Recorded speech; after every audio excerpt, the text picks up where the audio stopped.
My phone vibrated on the kitchen counter 3 weeks after I buried my husband, and when I saw the name on the screen, my entire body went cold.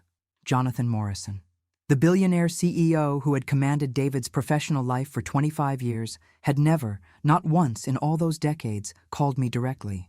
We exchanged pleasantries at company holiday parties, nodded politely at charity galas, maintained the comfortable distance between executive wives and the men who owned their husbands' time. But a personal call? Never.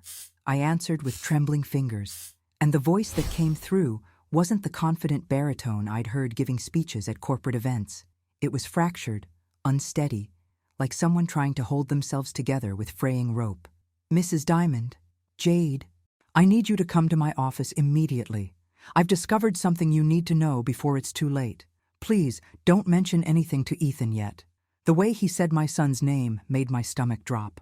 This wasn't delayed condolences. This wasn't a check-in on the widow.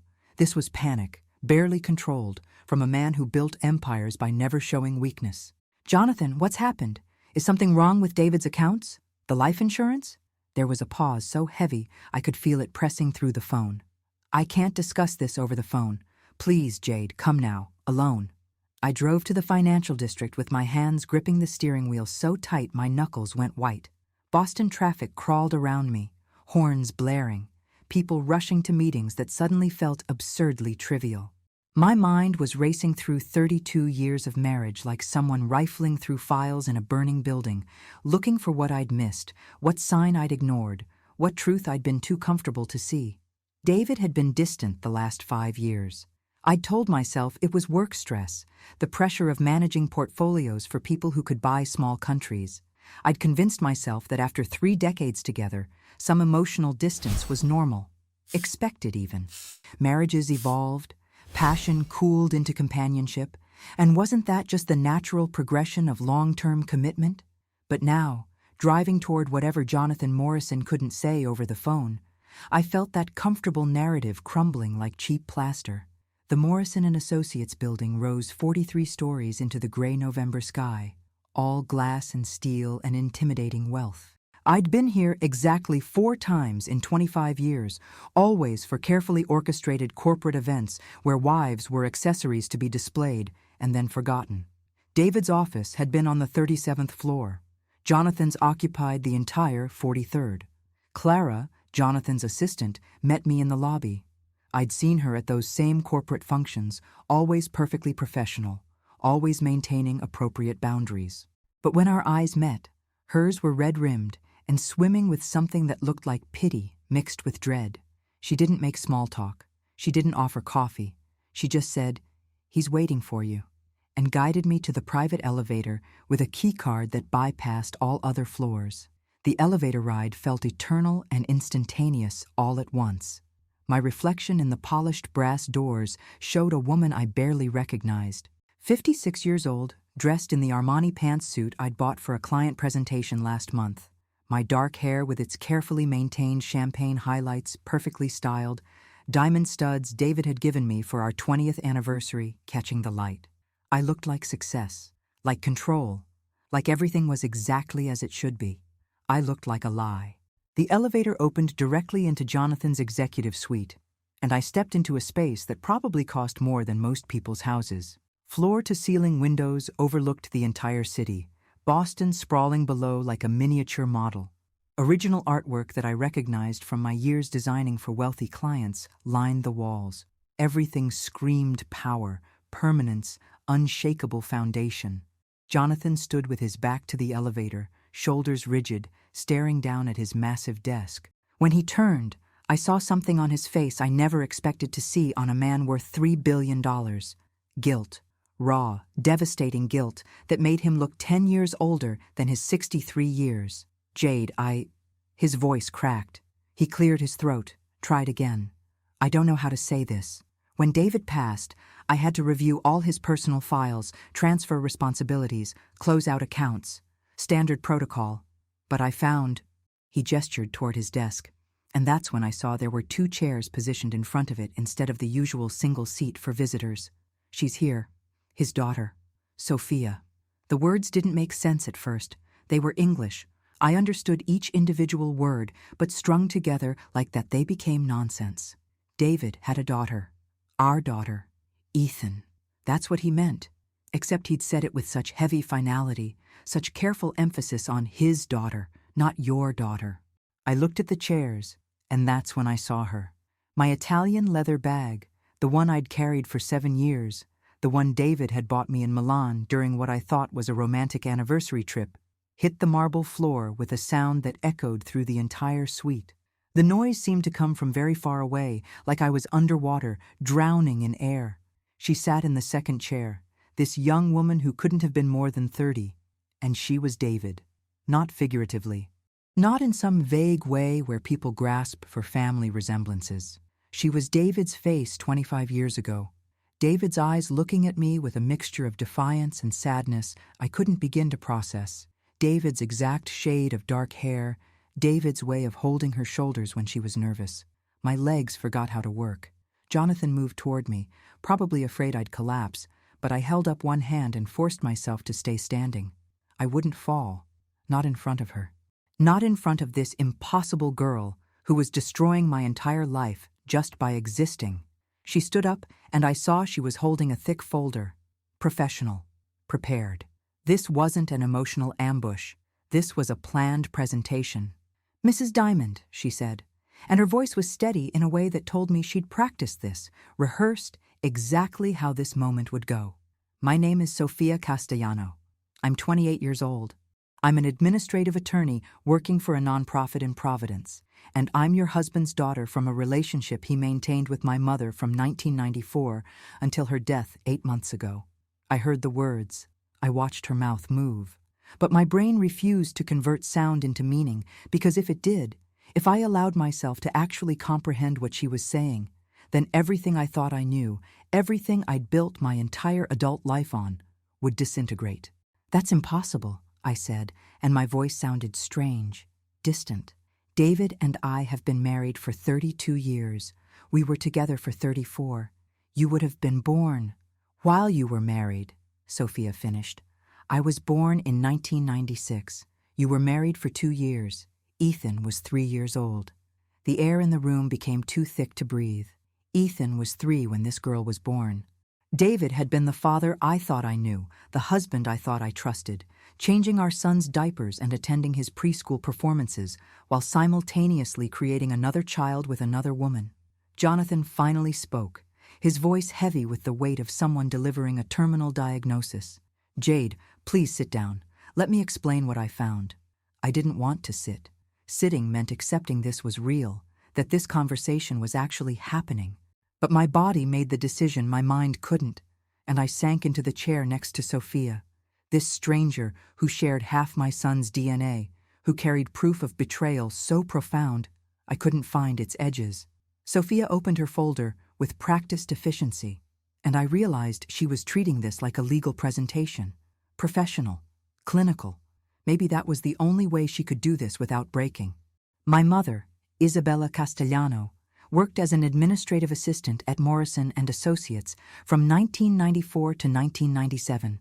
She and your husband had a relationship that lasted 3 years. When she became pregnant, he convinced her to leave the company, relocated us to Providence, and supported us financially for 28 years. She laid out documents on Jonathan's desk like she was building a court case. Birth certificate with David Diamond listed as father.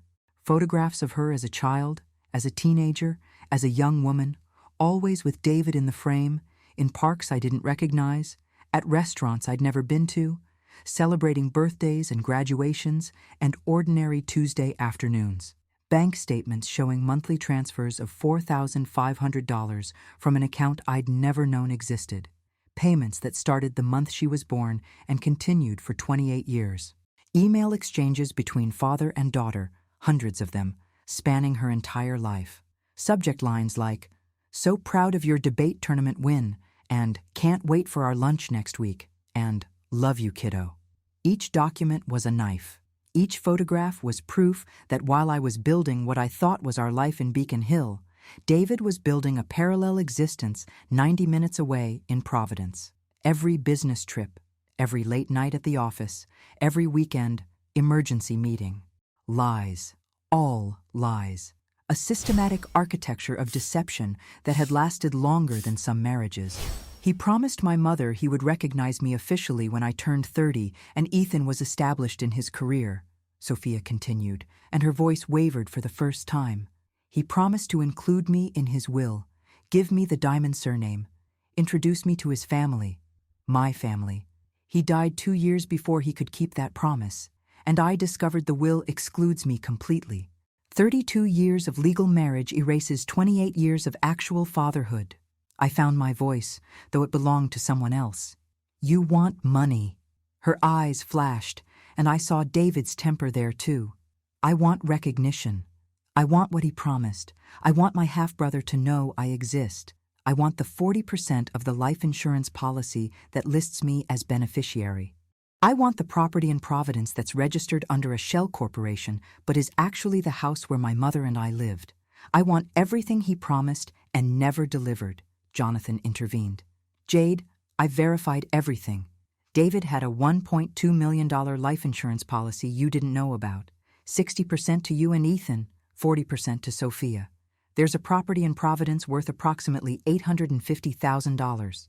There are offshore accounts in the Cayman Islands with another $890,000. David constructed an elaborate financial architecture to support 2 families without either fully knowing about the other. The numbers were meaningless. What was $1 million against 32 years of believing I knew my husband?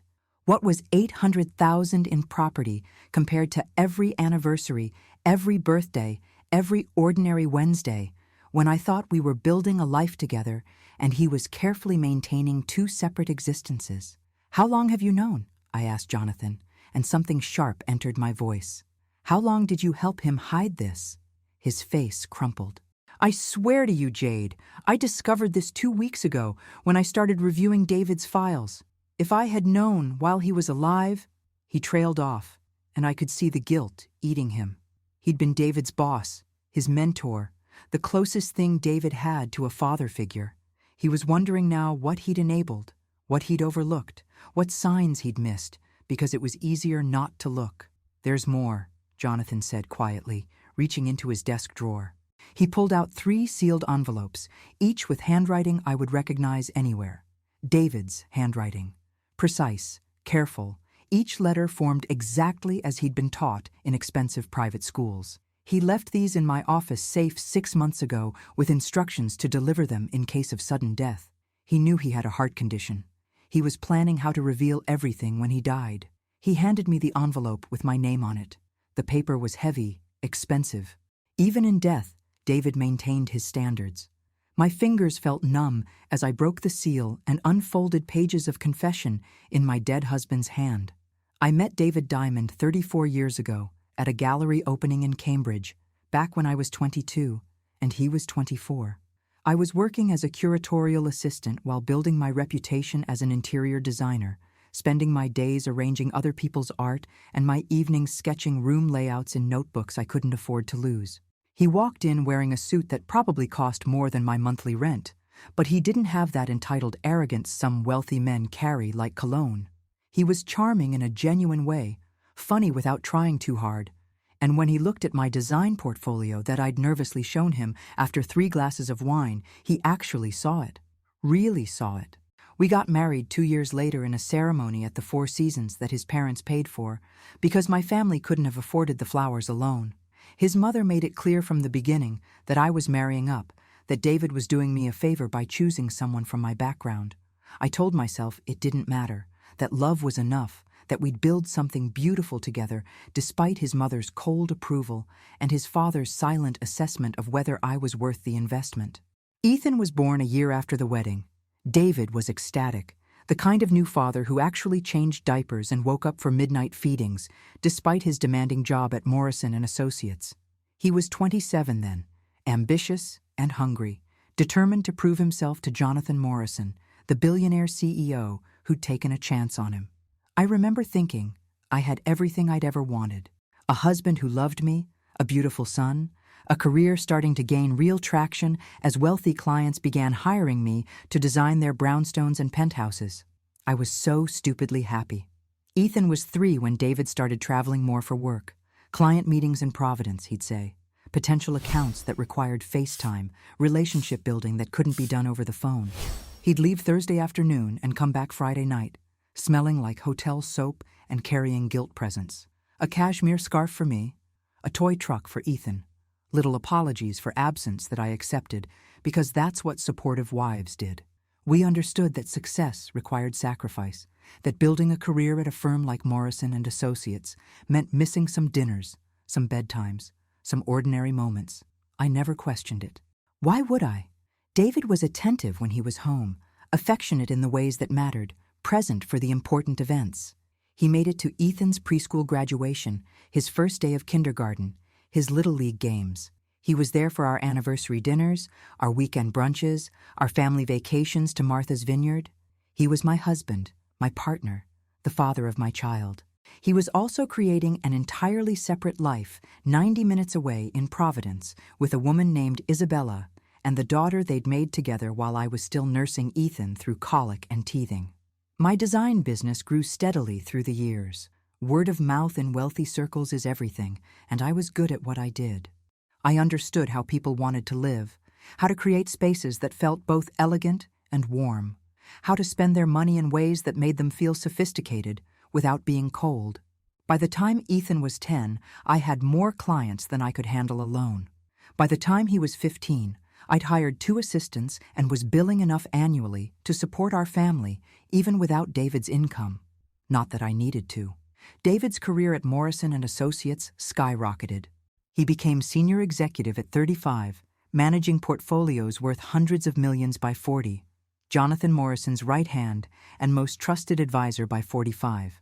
We moved from our modest townhouse to a $4 million home in Beacon Hill when Ethan was 12. We vacationed in Europe. We sent Ethan to Phillips Exeter Academy, then Harvard Law.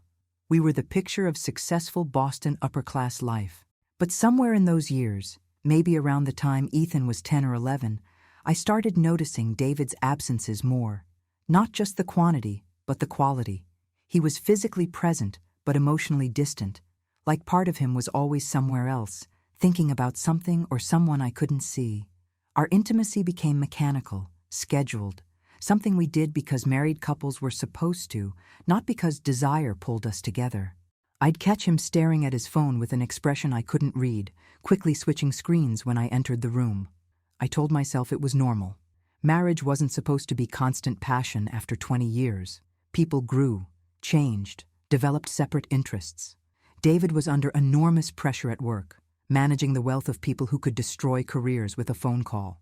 Of course he was distracted. Of course he was tired. Of course he sometimes seemed like he was carrying a weight I couldn't help him lift. I never imagined the weight was guilt. I never imagined that every Thursday trip to Providence was a trip to his other family, that every late night at the office might be dinner with his other daughter, that every weekend emergency was potentially a soccer game or school play or ordinary father-daughter moment he was stealing from the life he'd built with me to give to the life he'd built with Isabella. Ethan worshipped his father. That was the hardest part to watch as he grew up. My son was brilliant, driven, exactly the kind of young man any parent would be proud of.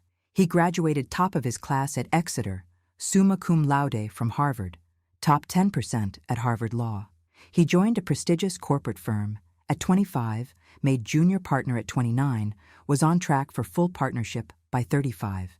He did everything right, achieved everything expected of him. But it never felt like enough to earn David's full attention. Ethan would try so hard to impress his father, to get that look of pride, that moment of undivided focus. Sometimes he'd get it. David would show up to a big case victory dinner, would congratulate Ethan with genuine warmth, would tell him how proud he was. But then he'd check his phone, make an excuse, leave early for a meeting or a call or some urgent matter that couldn't wait. Ethan internalized it as his own inadequacy. I could see it happening, could see my son slowly absorbing the message that he wasn't quite interesting enough, quite successful enough, quite worthy enough to hold his father's consistent attention. I tried to compensate, to be present enough for both parents, to validate Ethan in ways David seemed unable to sustain. But a mother's love can't replace a father's approval. And Ethan spent his entire childhood and young adulthood chasing something David was giving to someone else, to Sophia. To the daughter in Providence who got the Thursday afternoons and the weekend emergencies and the undivided attention my son was desperately trying to earn. The last 5 years were the worst. David became even more distant, more preoccupied, more likely to snap with irritation over small things. I started sleeping in the guest room some nights, telling myself it was because his snoring was getting worse, because I had early client meetings, because separate sleeping arrangements were common in long marriages. The truth I didn't want to face was that we'd become strangers, sharing an address and a last name, performing marriage for anyone watching while living essentially separate lives. I thought about divorce exactly 3 times. The first was when Ethan was 16 and I found a receipt for jewelry I'd never received. David explained it was for a client's wife, an apology gift he'd purchased on the client's behalf. I believed him because the alternative was too devastating to consider. The second time was when I was 48 and realized I couldn't remember the last time David had touched me with actual desire rather than obligation.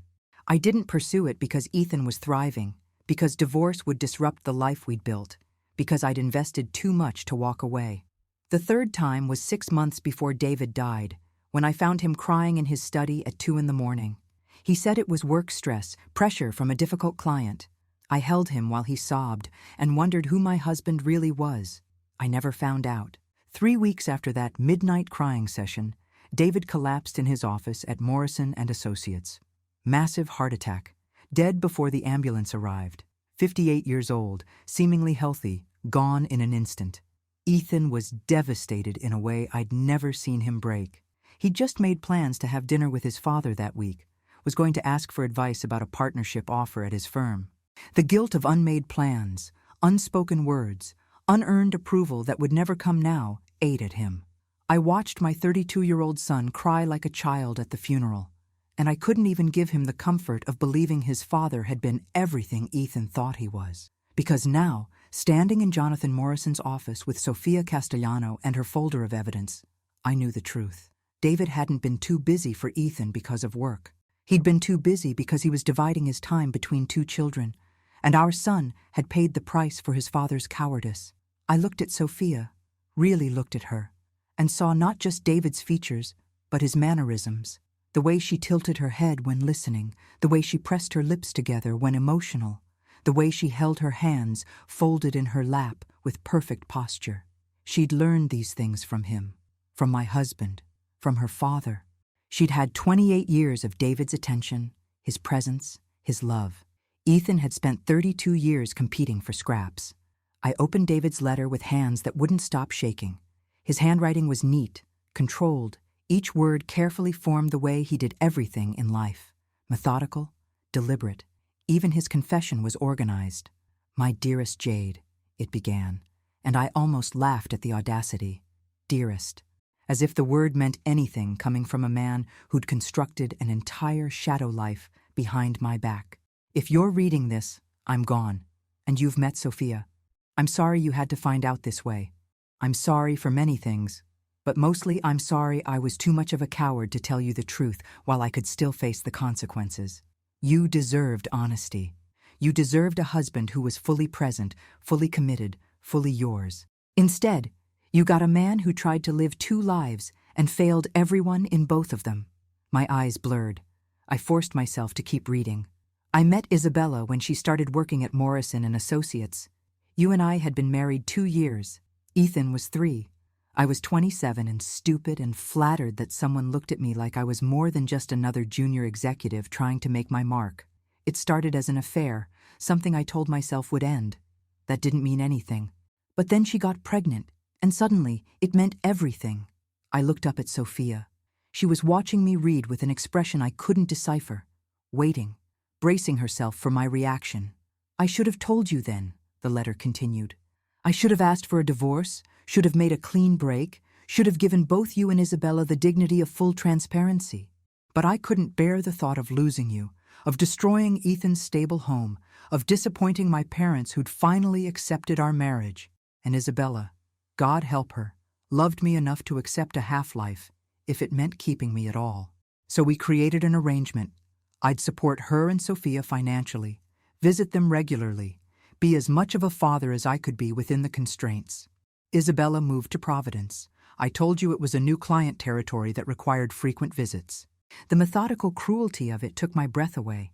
He'd planned it all out, created systems and schedules and lies that would hold for decades. Sophia grew up knowing who I was, knowing about you and Ethan, knowing she couldn't have me fully. Isabella raised her with more grace than I deserved, never poisoning her against me, despite having every right to. I watched Sophia grow from a distance that was never quite close enough. I made it to some of her important moments, missed too many others, and carried the guilt of choosing between my children every single day. I felt sick, physically sick. He'd written about choosing between his children like it was some noble burden he carried, not a situation he'd created through pure selfishness. I kept telling myself I'd find the right time to tell you, to tell Ethan, to bring both parts of my life into the light. I planned to do it when Ethan graduated law school, then when he made junior partner, then when he turned 30. I kept moving the timeline because I was terrified of the moment when everyone I loved would look at me and see who I really was. A coward, a liar, a man who wanted everything and hurt everyone in the pursuit. Jonathan cleared his throat softly. I'd forgotten he was in the room, forgotten everything except the words burning themselves into my brain. 6 months ago, I was diagnosed with a heart condition. Nothing immediately life-threatening, but my cardiologist said stress was making it worse, that I needed to reduce complications in my life. That's when I finally decided to tell you everything. I was going to do it on my 60th birthday, 18 months from now. I was going to gather everyone together and explain, apologize, beg for forgiveness I knew I didn't deserve. I was writing these letters as insurance, as backup, in case something happened before I could do it in person. I looked at the date on the letter. 6 months ago. He'd been planning this confession for 6 months while crying in his study at 2 a.m, while I held him and believed his lies about work stress. He'd been preparing to destroy our family while letting me comfort him for the anticipated destruction. Jade, I loved you. I love you. That was never a lie. Every moment we shared, every conversation, every ordinary evening at home was real for me. But I also loved Isabella. And I love Sophia. I tried to have both worlds and succeeded only in betraying everyone. You deserved a husband who was fully yours. Ethan deserved a father who was fully present. Sophia deserved a father who could claim her publicly, proudly. Instead, you all got fractured pieces of a man too selfish to choose, too cowardly to be honest. The letter went on, detailing financial arrangements, apologizing more, asking me to help Sophia connect with Ethan, begging me not to let his mistakes destroy what remained of our family. I stopped reading. The words were just noise now, variations on the same theme of, I'm sorry I hurt you. Please clean up my mess. I folded the letter carefully, precisely, and placed it back in the envelope. Then I looked at Sophia, really looked at her, and asked the question that mattered. What do you want from me? She blinked, clearly surprised. I told you. The insurance money, the property, recognition as David's daughter. No, I said quietly. What do you want from me? Not from David's estate. From me specifically. Her composure cracked slightly. I want you to not hate me. I want you to understand I didn't ask for this, didn't choose to be the secret daughter. I want you to tell Ethan about me so I can know my brother. I want to not be erased from my own father's life story just because acknowledging me is inconvenient. The pain in her voice was real. She wasn't some calculating woman trying to steal from David's legitimate family. She was a 28-year-old who'd grown up in the shadows of her father's other life, who'd watched him choose us over her again and again, who'd lost her mother 8 months ago and now was watching her father's memory be sanitized to exclude her existence. Tell me about Isabella, I said. Jonathan shifted uncomfortably. This wasn't going how anyone expected. Sophia looked confused, wary, but after a moment she started talking. My mother was beautiful, kind.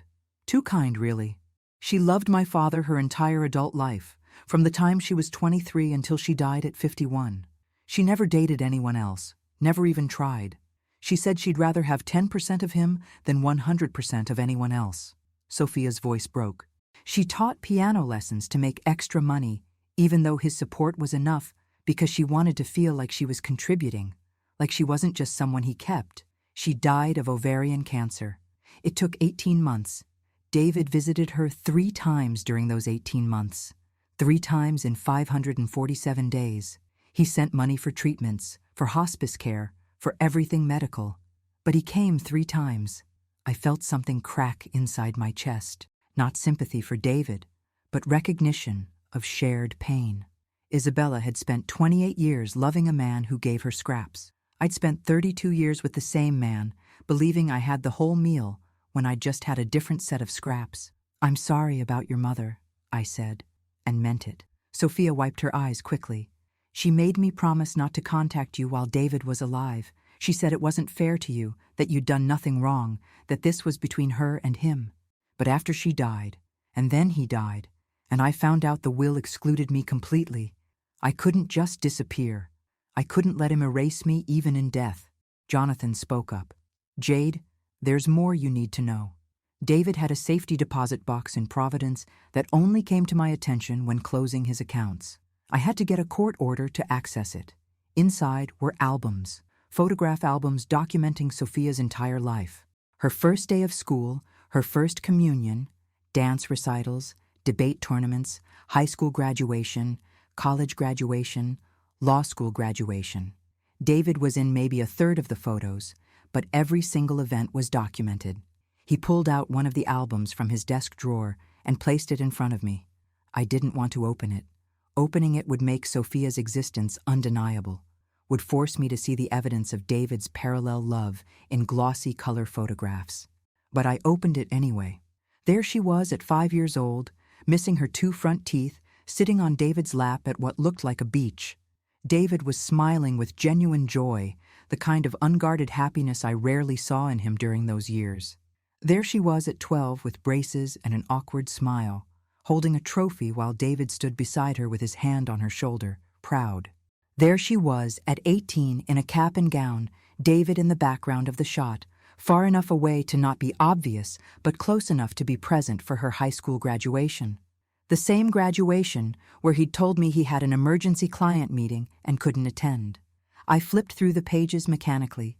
Birthday cakes with candles, Christmas mornings with presents, a trip to an amusement park where David was wearing a silly foam hat and Sophia was maybe 10, laughing with ice cream on her face. Ordinary moments, father-daughter moments. Moments stolen from time he'd told me belonged to work, to clients, to the career that was supporting our family.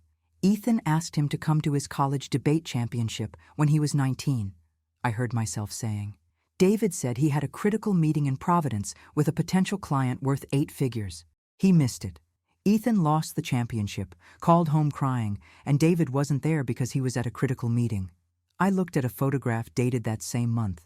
Sophia at what looked like a regional debate competition, David standing in the audience section, watching. She'd been 16.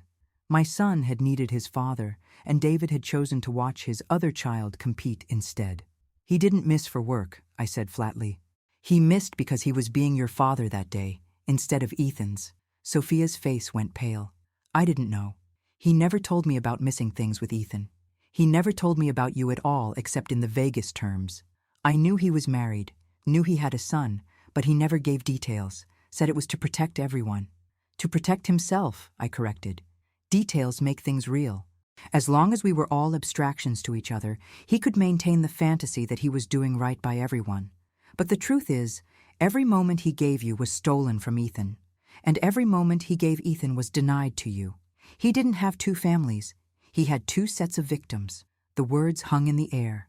Jonathan looked like he wanted to say something comforting, but couldn't find the words. Sophia was crying silently, tears running down her face in a way that made her look even more like David when he was emotional. What about Ethan? I asked. Have you tried to contact him? No.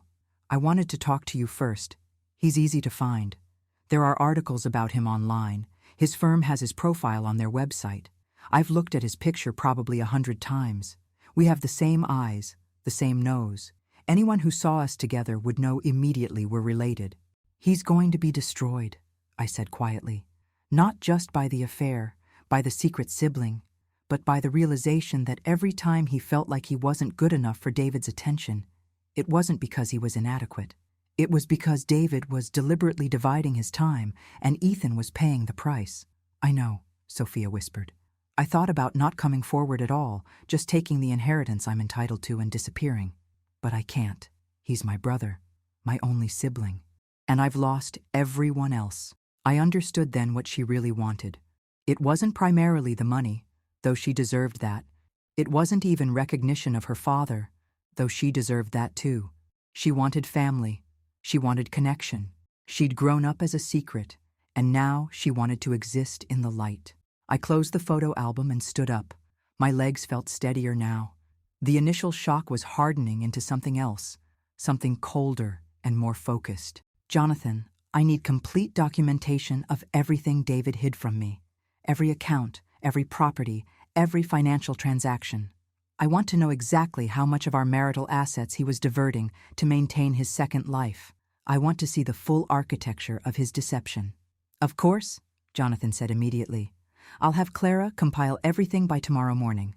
I turned to Sophia. I won't contest your claims to the insurance policy or the Providence property. Those are legitimately yours based on how they were structured. But I need time before involving Ethan. He just buried his father 3 weeks ago. Finding out about you, about all of this, needs to be done carefully or it will break him. How much time? Sophia asked, and I heard the distrust there. She'd been patient her whole life, waiting for her father to acknowledge her. She was done waiting. 2 weeks, I said. Give me 2 weeks to process this myself, to figure out how to tell my son that his entire childhood was a performance with crucial scenes missing. After that, I'll arrange a meeting. You and Ethan need to meet with me present, in a neutral location, with the truth laid out completely. No more secrets, no more half-truths. And if he doesn't want to know me? I looked at this young woman, David's daughter, my son's half-sister, and felt something I didn't expect. Not quite sympathy, not quite solidarity, but recognition. We were both women who'd organized our lives around David Diamond, and he'd betrayed us both in different but equally devastating ways. Then that's his choice to make, I said. But he deserves to make it with full information. You both do. Sophia nodded slowly, then stood and extended her hand. I looked at it for a long moment before taking it. Her grip was firm, professional. We shook like business associates concluding a transaction, because that's what this was in some ways, a negotiation over the fragments of a dead man's legacy. Thank you, she said quietly, for not hating me. I don't hate you, I replied, and realized it was true. I hate what your existence represents. I hate what your father did to all of us, but you're just another person he lied to, just another woman who loved him and got half-truths in return. We're not enemies, Sophia. We're just casualties of the same man's cowardice.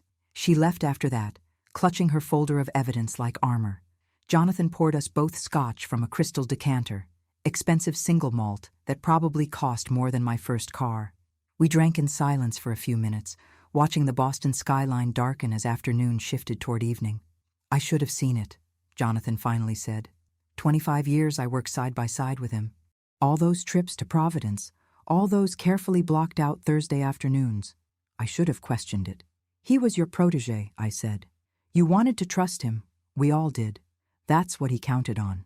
Trust, loyalty, love, all the things that should make relationships stronger became tools he used to maintain his lies. What are you going to do? I finished my scotch and set the glass down carefully. I'm going to tell my son the truth. I'm going to divide David's estate fairly, including Sophia's rightful share. I'm going to sell the house in Beacon Hill because I can't live in a space he contaminated with lies.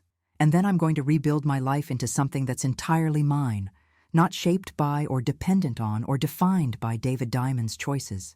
He loved you, Jonathan said quietly. I know that doesn't mean much now, but I saw how he looked at you at company events. That wasn't performance. Maybe, I allowed. But love without honesty is just another form of betrayal. He loved me enough to stay married to me, but not enough to be faithful. He loved Ethan enough to provide for him, but not enough to be fully present. He loved Sophia enough to support her, but not enough to claim her publicly. David's love was a mile wide and an inch deep, spread so thin across too many people that none of us got what we actually needed. I picked up my bag from where it had fallen, checked that my phone and keys were still inside, and headed toward the elevator. At the doors, I turned back. Thank you for telling me, Jonathan. I know it cost you something to betray David's secrets. He's dead, Jonathan said heavily. The dead don't need protection. The living do. You and Ethan and Sophia deserve truth more than David deserves posthumous reputation management. I nodded and stepped into the elevator. As the doors closed, I caught one last glimpse of Jonathan standing in his empire of glass and steel, looking older and more tired than I'd ever seen him. David's death had cost him too, I realized. Not just an executive, but whatever friendship they'd shared, now tainted by the knowledge of what he'd hidden. The elevator descended 43 floors, and with each floor, I felt something shifting inside me. The shock was fading, replaced by a cold clarity I hadn't felt in years, maybe decades. I'd spent 32 years as David's wife, shaping my life around his needs, his career, his choices. I'd been a good wife, a good mother, a good partner in the life we'd supposedly built together. But that life had been a fiction. And now, finally, I was free to write a different story. The drive home from Jonathan's office took 40 minutes through evening traffic, and I don't remember a single second of it. My body performed the mechanics of driving, while my mind spun through 32 years of marriage, recontextualizing every memory through the lens of David's betrayal. That anniversary trip to Milan where he bought me the leather bag wasn't romantic spontaneity. It was guilt. The weekend getaways to the Cape weren't reconnection. They were breaks from maintaining his double life. Every I love you, every touch, every shared moment was now suspect, contaminated by the question of whether he was thinking about her, about Sophia, about the life he was rushing back to after performing husband and father for me and Ethan. I pulled into our driveway in Beacon Hill, looked at the house we'd bought for $4 million 15 years ago, and felt nothing.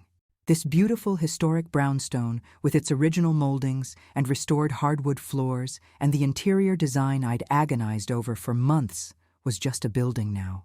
Walls and windows and rooms where David had lived his lies. I couldn't imagine sleeping here tonight.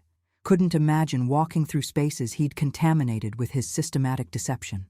I sat in the car for 20 minutes, phone in my hand, staring at Ethan's contact information. My son who just lost his father 3 weeks ago. My brilliant, driven, emotionally guarded son who'd spent his entire life trying to earn David's consistent attention and was finally, devastatingly, about to understand why it was always just out of reach. I couldn't tell him over the phone. This required sitting across from him, holding his hands when necessary, being present for the moment when his understanding of his entire childhood shattered. But I also couldn't wait.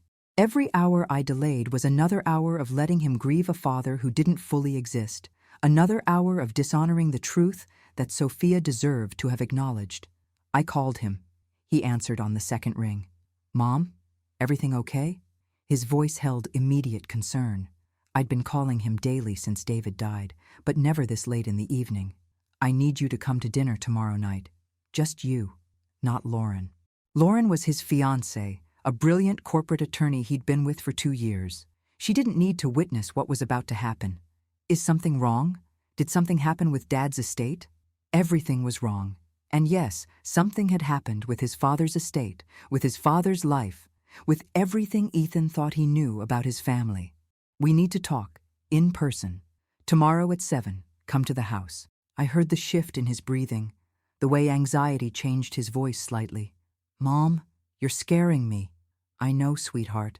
I'm sorry, but this can't be done over the phone. Tomorrow at 7. Will you come?" "Of course. Should I be worried?" I closed my eyes against the sting of tears I'd been holding back for hours. "Just come. We'll talk tomorrow." After I hung up, I couldn't make myself go inside the house.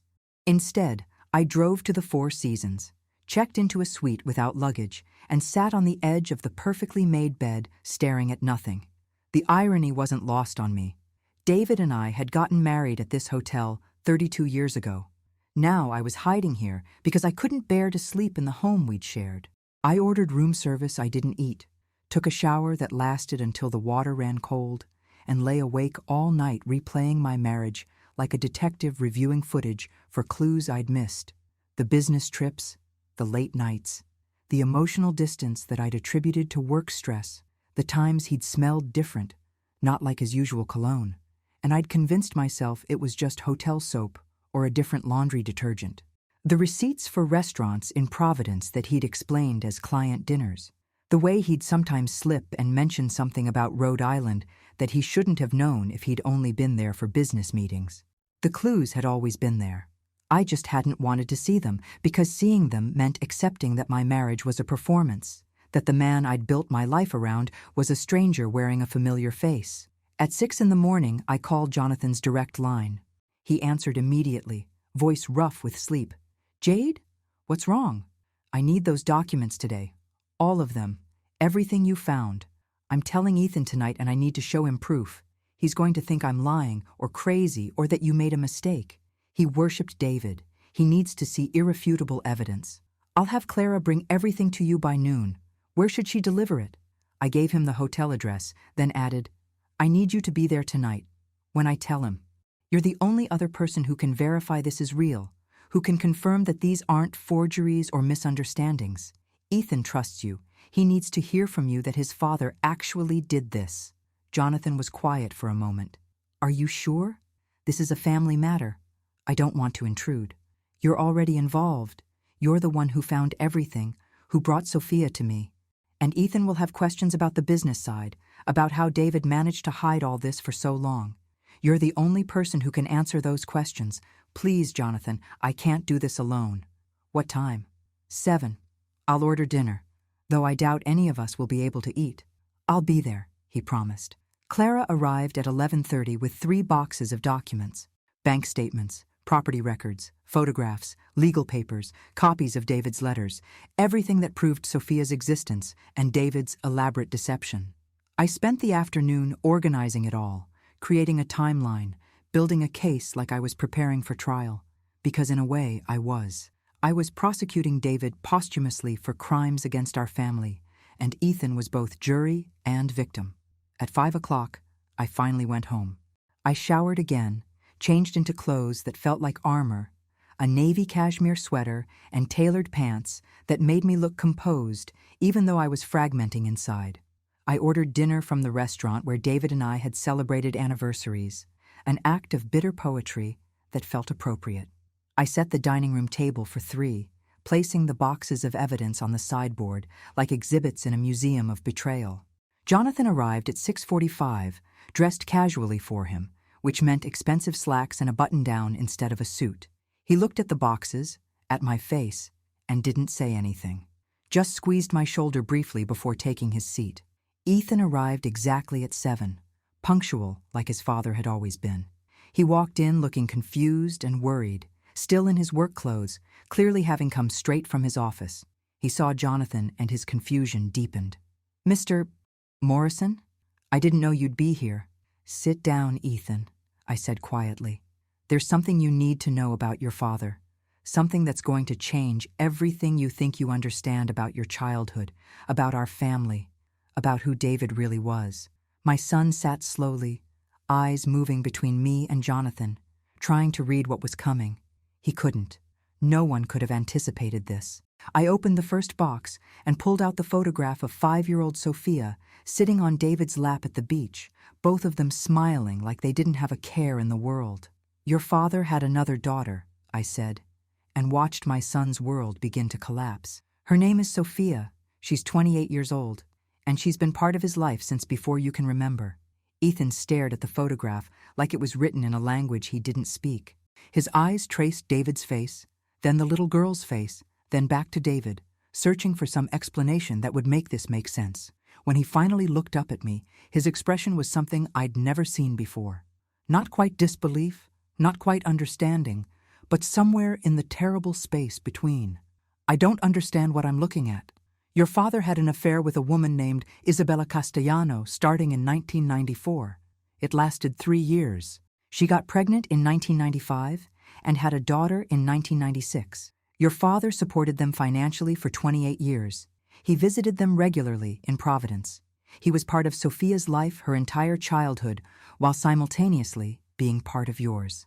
I watched the words hit him in stages. First, denial flickered across his face, the automatic rejection of information that contradicted everything he believed. Then confusion, as his lawyer's mind started cataloging the implications. Then something that looked like physical pain, as the reality began to penetrate. "No," he said simply. "No, that's not possible. Dad wouldn't have done that. He wouldn't have had time for a whole other kid. I barely saw him as it was. How could he have been seeing someone else's kid?" Jonathan spoke up, his voice gentle but firm. "Because every Thursday trip to Providence, every weekend emergency, every late night at the office was potentially a visit to them. David constructed an elaborate schedule that allowed him to maintain both families without either knowing the full extent of the other."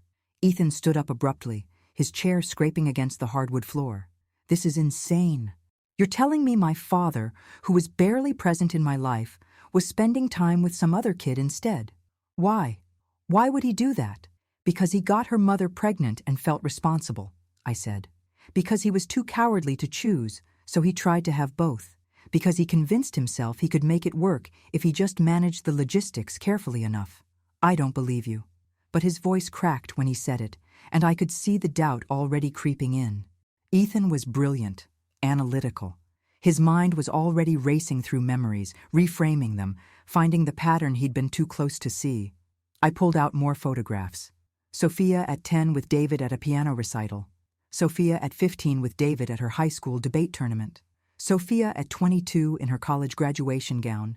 David standing just far enough away to not be obvious in the family photos, but close enough to be present. Your father kept detailed records. Albums of her entire life. Jonathan found them in a safety deposit box in Providence after David died. Ethan snatched the photos from my hands, going through them with increasing agitation. I could see the recognition hitting him as he studied David's face in each image. The expressions were familiar because they were the same expressions David had worn in Ethan's own childhood photos. Pride, joy, paternal affection. Not faked, not performed. Genuine love for a daughter who existed in the shadows of his legitimate life. "When was this one taken?" Ethan demanded, holding up a photo of David and Sophia at what looked like an amusement park. I checked the date written on the back. June 2008. June 2008, Ethan repeated slowly. I asked him to come to my college orientation that month, Harvard's admitted students' weekend. He said he had a critical client meeting in Providence that couldn't be rescheduled. I went alone. Mom was at a design conference in Chicago.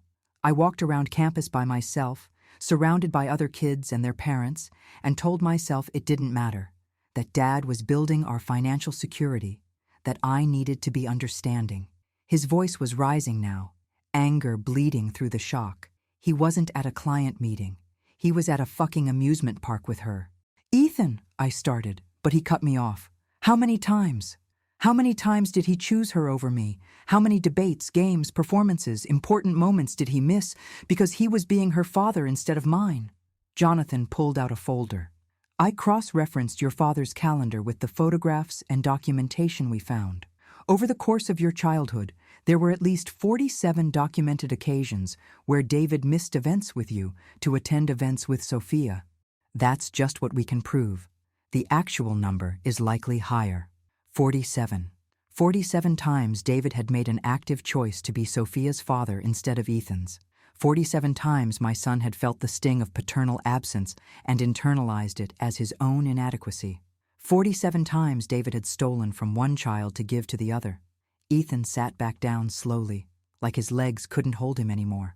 I thought there was something wrong with me, that I wasn't interesting enough, or accomplished enough, or worthy enough to keep his attention. Every time he missed something, every time he was distracted when I was talking to him, every time he left early or canceled plans, I thought it was because I wasn't enough. His voice broke completely on the last word, and I watched my 32-year-old son, this brilliant attorney who argued cases in front of judges and intimidated opposing counsel, crumble into the insecure child who'd spent his whole life chasing his father's approval. "It wasn't you," I said fiercely. "It was never you. You were always enough, always more than enough. Your father's inability to be present wasn't a reflection of your worth. It was a reflection of his choices, his cowardice, his selfish decision to try to live two lives instead of choosing one." "Does she know about me?" Ethan asked. "This Sophia. Does she know I exist?" "She's always known," Jonathan said. She grew up aware that David had a wife and son. Isabella apparently told her from the beginning, but David kept her existence secret from you and Jade until his death forced the truth into the light. So she got the truth and I got lies. Perfect. Ethan laughed, but it was bitter, sharp-edged. Where is she now? This sister I apparently have? She came to Jonathan's office yesterday, I said. She has legal claims to part of David's estate, insurance policies, property in Providence, offshore accounts. She's not trying to destroy our family, Ethan. She's just trying to claim what was promised to her, what she's legally entitled to. What was promised? Ethan repeated flatly. What about what was promised to me? What about the father who promised to be at my soccer games, my school plays, my college graduation? What about all the broken promises he made to me while keeping his promises to her? I had no answer for that. Jonathan shifted uncomfortably. We sat in heavy silence while Ethan processed, his lawyer's mind working through implications, consequences, the architecture of betrayal that had shaped his entire childhood. I want to see her, he finally said. I blinked. What? I want to meet her. This Sophia. I want to look at her face and see if she really has Dad's eyes like you said. I want to know what was so special about her that he chose her 47 times over choosing me. I want to understand what I was competing with my entire life without knowing there was even a competition. Ethan, you're angry right now. Maybe we should wait until... I'm not angry, Mom. I'm destroyed. There's a difference. And I need to see her before this destroys me completely. Because right now in my head, she's some perfect daughter who was worth more than I was. I need to see that she's just a person. A real person who probably got hurt by Dad's choices too. He was right. And I knew it. Keeping them apart would only let imagination make things worse. Ethan would build Sophia into some idealized rival instead of seeing her as another victim of David's selfishness. I'll arrange it, I said quietly. But I need a few days. She deserves warning, deserves to prepare. This isn't easy for her either. She's had her whole life to know about me, Ethan said. I've had 24 hours to know about her. I don't particularly care about making this easy for her. That's the anger talking, Jonathan said gently. And you're entitled to it. But Sophia didn't ask to be the secret daughter any more than you asked to be the son whose father was half present. David did this to both of you. Ethan pulled out his phone and started typing. What's her full name? Sophia Castellano, I said reluctantly. She's an administrative attorney, works for a nonprofit in Providence. His fingers flew across the screen, searching.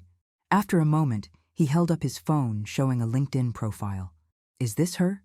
I looked at the professional headshot of a young woman in a navy blazer, dark hair pulled back, serious expression, and felt my stomach clench. She looked even more like David in professional clothing.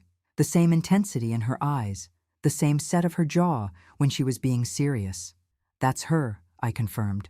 Ethan stared at the photo for a long time. We have the same nose, and the same way of tilting our head slightly in photos. I always thought that was a Diamond family trait. Turns out it's just a dad trait, and she has it too. He scrolled through her profile, reading her work history, her education, the causes she listed as important to her. Criminal justice reform, access to legal services for low-income families, advocacy for children in family court. Ethan looked up at me, his expression complicated. She sounds like a good person, like someone I might actually like if I met her under different circumstances. But all I can think about is how Dad went to her high school graduation, her college graduation, her law school graduation. He made it to all of hers. He missed my college graduation because of a supposed emergency in Providence. Another lie. He was probably at her graduation party. Actually, Jonathan said quietly, checking his notes, Sophia graduated from law school in May 2021. Your father did attend. He also attended your graduation from Harvard Law that same month. You graduated on the 24th. She graduated on the 30th. He made it to both. Ethan's face went through several emotions at once. So he did come to mine. But only because hers was the following week, and he was already planning to be there anyway. I was convenient, not a priority. You're his son, I said. You were always a priority. Was I, though? Ethan challenged. Because from where I'm sitting, it looks like I was the obligation and she was the choice. I was the legitimate family he had to maintain, and she was the secret family he actually wanted to be with. Otherwise, why hide her? Why not just divorce you, marry her mother, and be done with it? It was a fair question, one I'd been asking myself since yesterday. Why had David chosen to live this double life instead of making a clean break? The letter had said he couldn't bear to lose me, to disappoint his parents, to destroy Ethan's stable home. But underneath those rationalizations was probably a simpler truth. He wanted everything. The prestige of marriage to me, the social acceptance, the traditional family structure, and the passion or connection or whatever he'd had with Isabella that he couldn't give up. So he'd tried to have both and succeeded only in betraying everyone. Your father was a coward, I said bluntly. He made choices that served him and hurt everyone else. He could have been honest, could have dealt with the consequences, could have given all of us the dignity of truth. Instead, he built a house of cards and expected it to stand forever. It didn't. It's collapsed. And now we're all sitting in the rubble trying to figure out how to rebuild. Ethan wiped his face roughly. I realized he was crying, silent tears he was trying to hide, the same way he'd learned to hide emotional vulnerability from his father, who was always too busy or distracted to notice. I loved him, Ethan said quietly. I know that sounds stupid now, knowing what he did, but I loved him. I wanted to be like him. I went into corporate law because that's what he respected, what he understood. I worked insane hours at my firm trying to prove I was as dedicated as he was. I built my entire professional identity around being someone he could be proud of. And it turns out he was proud of her too. Maybe more than me, because he chose to spend time with her when he could have been spending it with me. He loved you, I said, though the words felt hollow even as I said them. What was David's love worth when it came with such massive betrayal? Did he? Ethan asked. Because love is supposed to mean showing up, being present, choosing someone. He chose her 47 times. How many times did he actually choose me? I had no answer. Jonathan looked devastated, probably seeing his own complicity in this destruction. All the times he'd accepted David's absences without question. All the lies he'd unknowingly facilitated by trusting his protege completely. I want to meet her this weekend, Ethan said finally. Set it up, somewhere neutral, somewhere we can talk without breaking things. Are you sure? I asked. This is happening very fast. You might want more time to process. More time just means more time to build her into something she's not in my head. I need to see her as real. I need to hear her side of this. I need to understand if she's mourning Dad the way I was, or if she's just here for money or something in between. He paused. And I need to know if I have a sister. Because if I do, if there's any chance we can salvage something good from Dad's wreckage, I don't want to waste more time. I've already lost too much time to his lies. I looked at Jonathan, who nodded slowly. This was happening. Whether I was ready or not, whether any of us were ready or not, Ethan and Sophia were going to meet. Two siblings who'd been kept apart their entire lives by a father too selfish to be honest, too cowardly to choose, too convinced he could manage the impossible without consequences. I'll call her tomorrow, I said. We'll set something up for Sunday. Brunch, somewhere public but quiet. You, me, her, Jonathan, if he's willing. I'll be there, Jonathan confirmed. Ethan stood, collected the photographs, looked at them one more time with an expression of profound grief. I need to go. I can't be here right now. I can't look at this house that Dad lived in while lying to all of us. I can't sit at this table where we had family dinners while he was planning his next trip to Providence. I just need to not be here. Do you want me to come with you? I offered.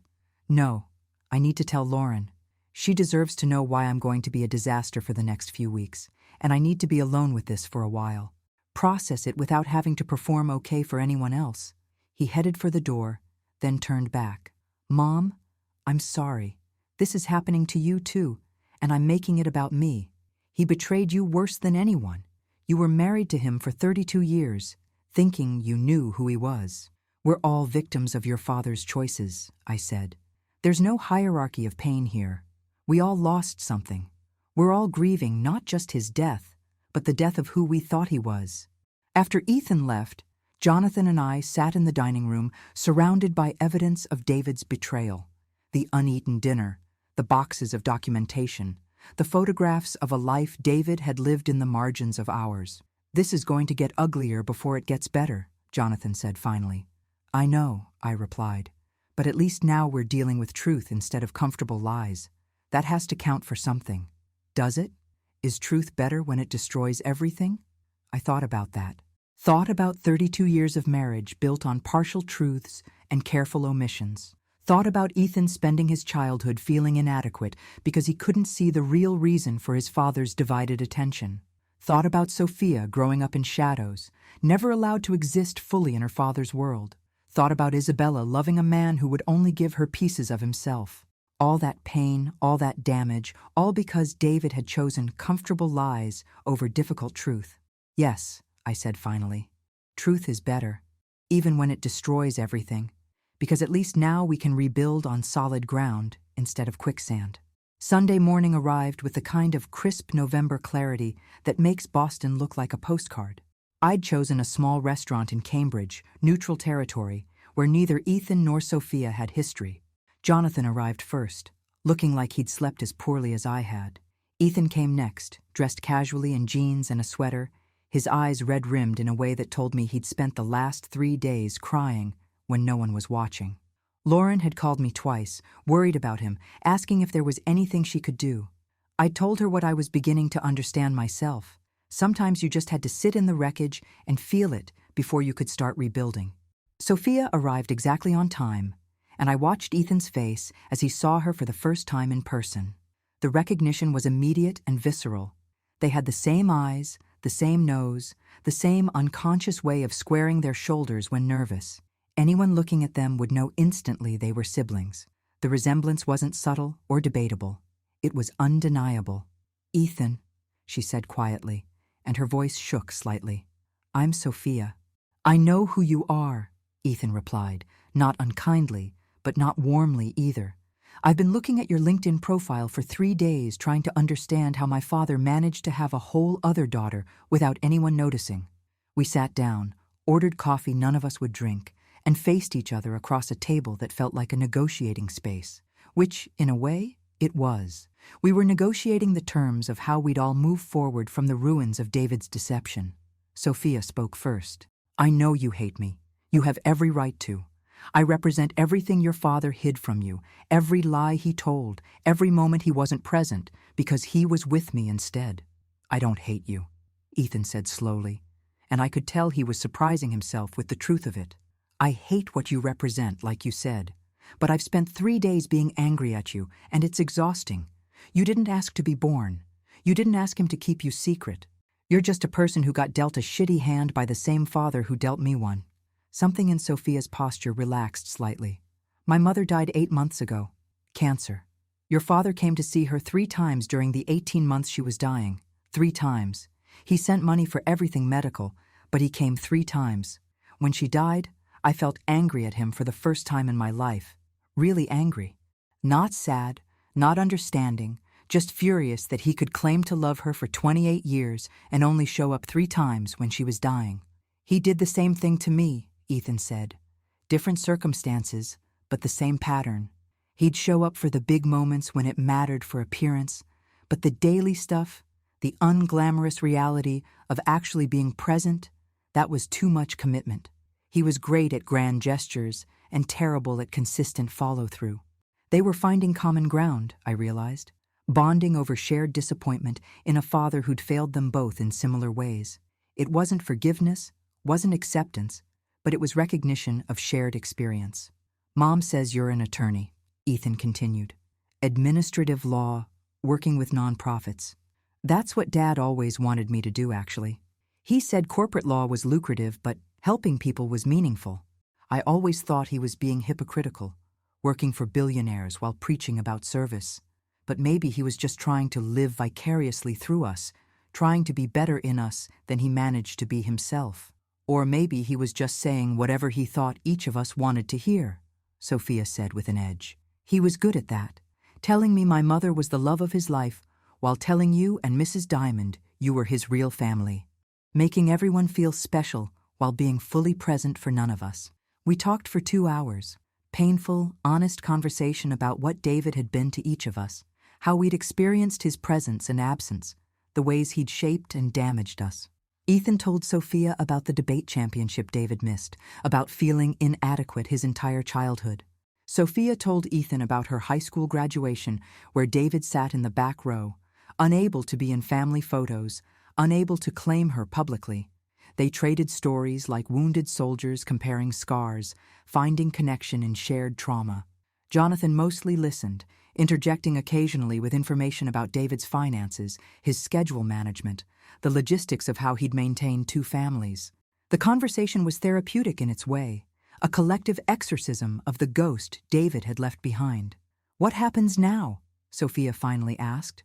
"With the estate, with the money, with us?" I pulled out the documents Jonathan and I had prepared. David's estate is worth approximately $8 million, including all properties, accounts, and insurance policies. Legally, as his widow, I could contest your claims. I could argue that David violated fiduciary duty to our marriage by diverting marital assets to support you and your mother. I could make this ugly and expensive and drag it out for years. Sophia's face went carefully neutral, bracing for rejection. "I'm not going to do that," I continued. "You're entitled to the insurance policy as listed, the Providence property, and a fair share of the offshore accounts. That comes to approximately $1.8 million. It's what David promised you, what he set aside for you, and you deserve it. Ethan and I will split the remainder." "That's more than fair," Sophia said quietly. "Thank you."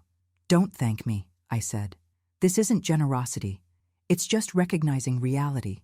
You're David's daughter. You have legitimate claims. Fighting you would be fighting the truth, and I'm done living in denial of truth." Ethan had been quiet during this exchange, but now he spoke up. "What about the house in Providence? Are you going to sell it?" "That's up to Sophia," I said. "It's legally hers." Sophia looked uncomfortable. "I grew up there. My mother died there.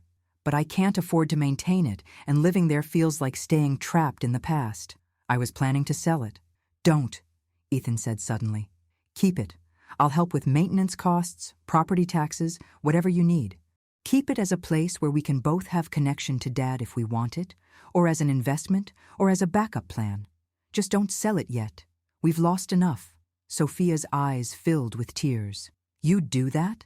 Help me keep it even though it represents everything he hid from you?" "You're my sister," Ethan said, and I could see the realization settling into him as he said it.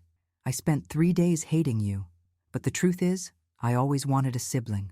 Someone who understood what it was like growing up as David Diamond's kid. And now I have one. The circumstances are fucked up and painful, but I have a sister. I don't want to lose that because I'm too angry at Dad to see past his mistakes." They looked at each other across the table, these two children of David Diamond who should have grown up knowing each other, who should have been part of each other's lives from the beginning. 28 years of potential relationship stolen by their father's cowardice. But maybe it wasn't too late to build something now. "I'd like that," Sophia said. "Having a brother, if you're willing to try." "I'm willing," Ethan confirmed. "It'll be weird and probably painful sometimes, but I'm willing." We left the restaurant an hour later with agreements in place. Legal documents to sign, estate matters to settle, but also tentative plans for Sophia to come to Boston the following month, to meet Lauren, to start building the sibling relationship David had denied them their entire lives. As for me, I listed the Beacon Hill house the following week. I couldn't live in a space David had contaminated with lies. I bought a smaller loft in the Seaport district, modern and clean with no history, no memories of a marriage that turned out to be fiction. I threw myself into my design business, expanded aggressively, hired 3 more assistants, took on projects that challenged me in ways I hadn't been challenged in years. Jonathan and I developed an unexpected friendship. He introduced me to clients who transformed my business, and I think helping me rebuild gave him a sense of redemption for his unwitting role in David's deception.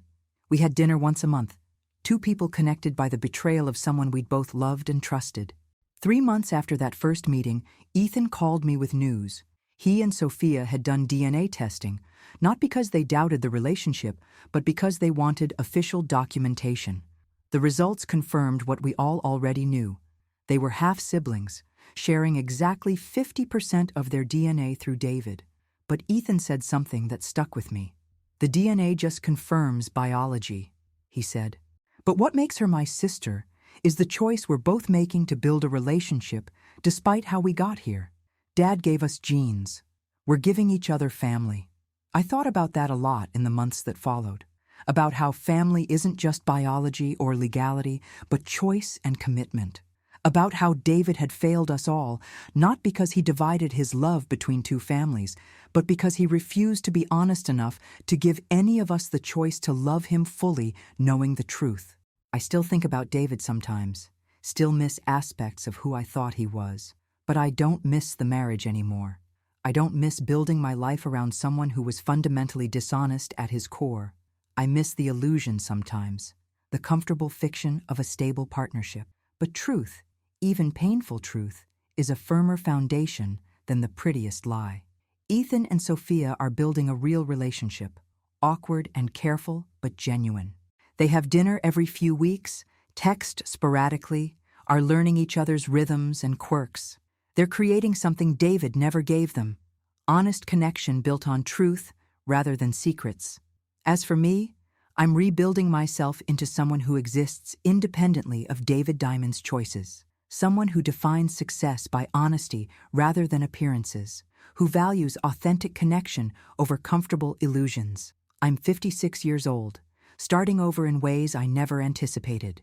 But I'm starting over on solid ground this time, built on truth I can trust. And that makes all the difference.